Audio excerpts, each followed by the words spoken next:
And the Champions Arena is ready for this. We get one last look at the lineups here, and that's a whole lot of big damn for AURORA, as I would like to say it, plus the 2 Purifies to play against the Kalea. This is going to be a tough game for ONIC Philippines. We'll see if they're able to pull it off. Once again, these picks that have come through are crucial to get your foot in the right direction in this best of 5. Remember, too, that the team that has to deal with this, well, we'll go down to the lower bracket. Let's throw it over to the casters to take us into game 1. Trailblazers of the new era in action. Game 1 in a best of 5. Moving forward through the upper brackets is the winner. It's AURORA versus ONIC Philippines. Leo at your service here with Rockhard and Brigida bringing you the action. I will echo Renmar. It's very rare that we actually just agree on a draft. This is difficult for ONIC to execute, even for them. Yeah. Like, looking at the lineup itself, there are several counters which are already pretty much present, but hold on.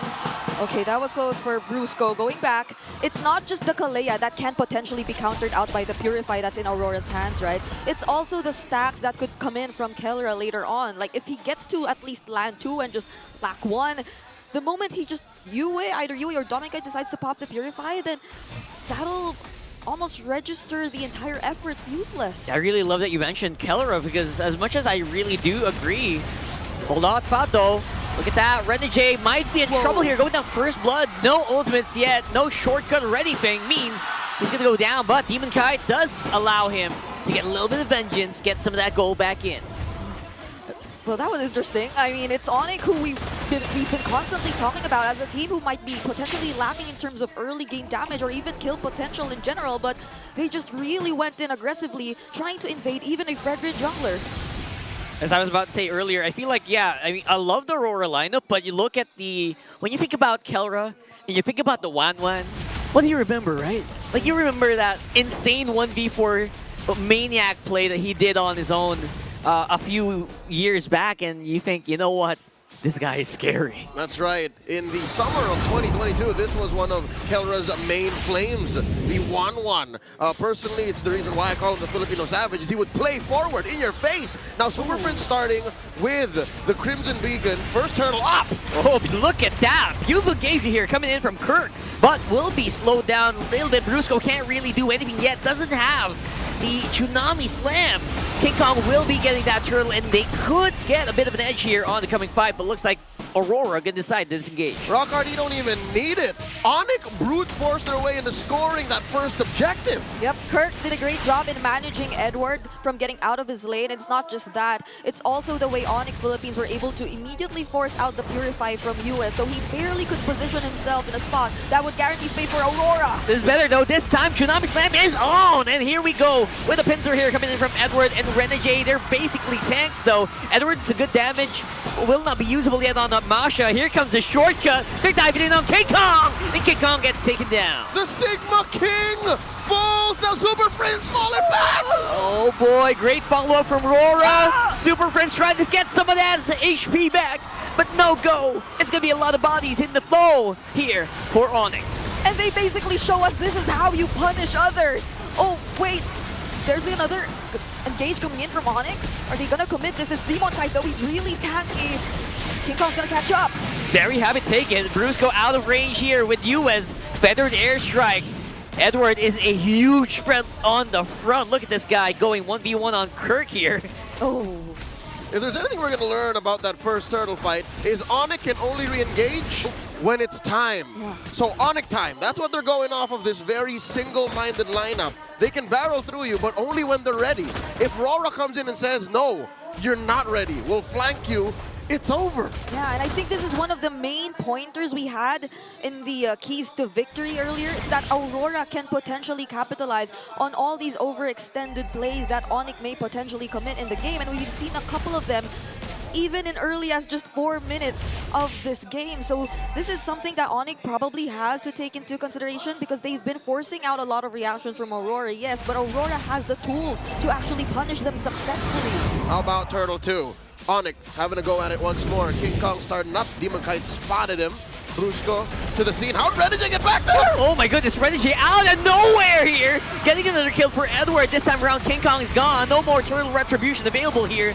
Shortcut is still active. They could go back if they want to. They could also bring Kirk maybe, but looks like that's not going to be a thing. They're going to just whittle them down slowly, force a flicker out, and then just keep the fight going. Why walk?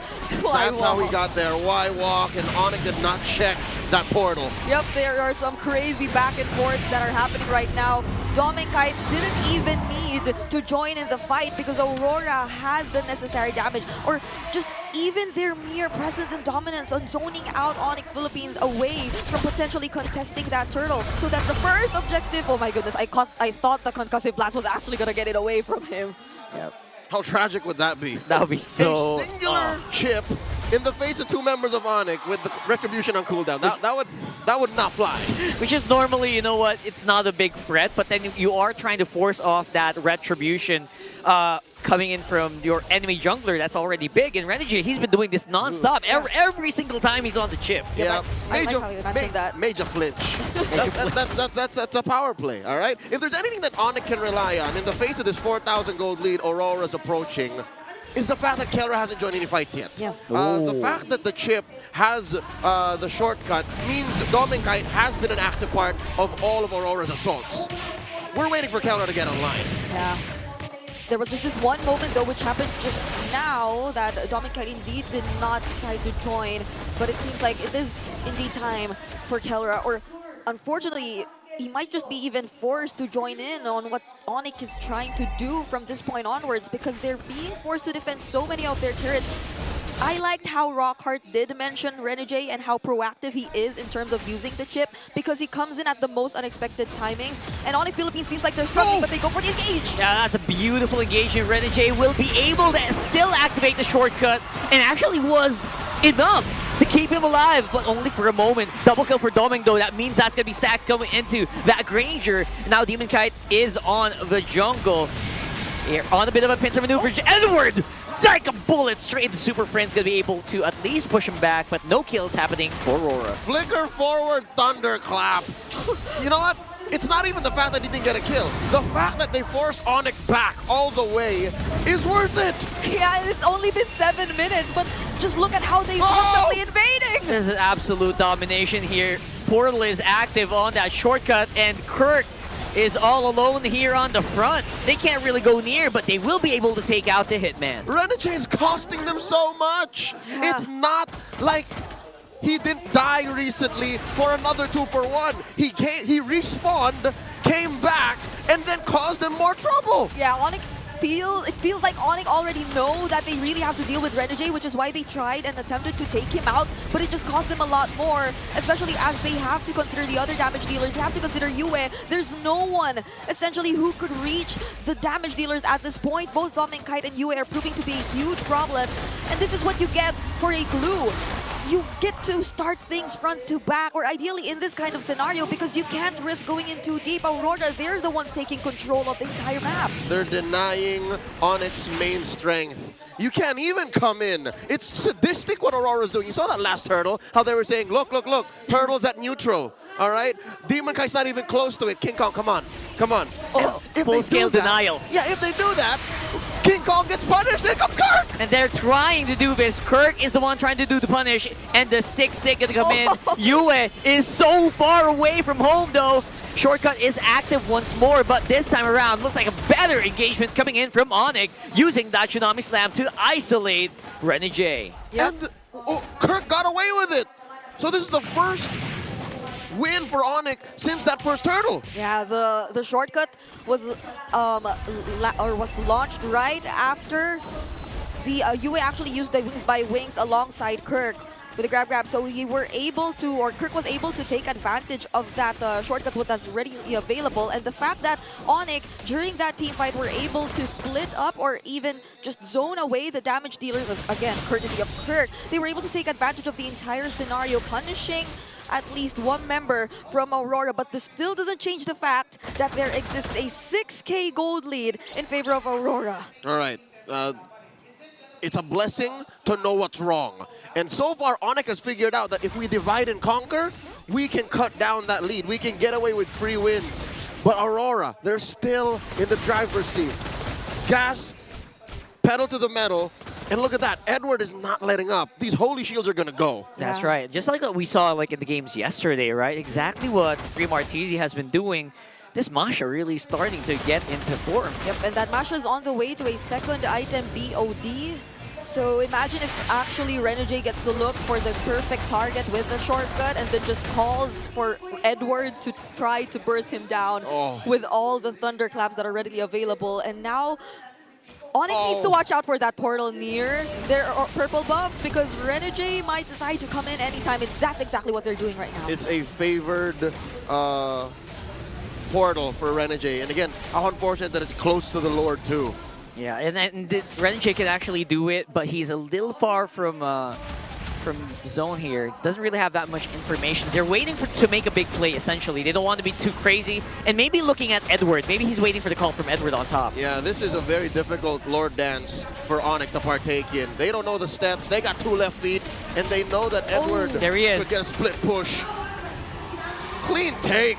Aurora scores, nothing ONIC could do. That was a perfectly timed Y walk there for Renegade as well. Was.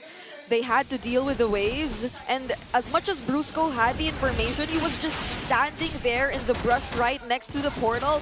There was nothing they could do because there were other things that they had to deal with. Again, the waves, and you couldn't contest an objective that was already almost burst down here technically by Aurora. There's the Winter Crown pickup, by the way, as well by Demon Kite. So you could expect them to play this a little more aggressively because they can't just bait out that crossbow of Tang. Yep. The way that Demon Kite is building this Fredrin, again, he's very comfortable with the hero, not just because the resurgence of utility junglers is he having to play this. He's used to the old Fredrin. About 2 years he had to play the Fredrin to stay on top of MOBA eSports. He's building it very efficiently. Antique Kiras, Radiant Armor, and then the aforementioned Winter Truncheon. Like literally, he is just a wall. A walking brick house. Yeah, he has to be the wall for Aurora at this point because Edward is literally going full damage here, or so far he's going for the damage items. And Renegade, he picked up the fleeting time, and now they might actually look for another kill. That's a very early feathered airstrike here activated by UA, forcing back ONIC inside the base. Go Turtle for the meantime, although we have a Lord. They're doing the big defense. And it's really hard to actually get near, but at the same time, Aurora can't really touch these turrets too much as well because of the threat of the Kalea. Yeah, how unfortunate is it that we went past 12 minutes by the time the waves were in sync and approaching their base turrets. It was very fortunate for ONIC that they didn't lose a single base turret.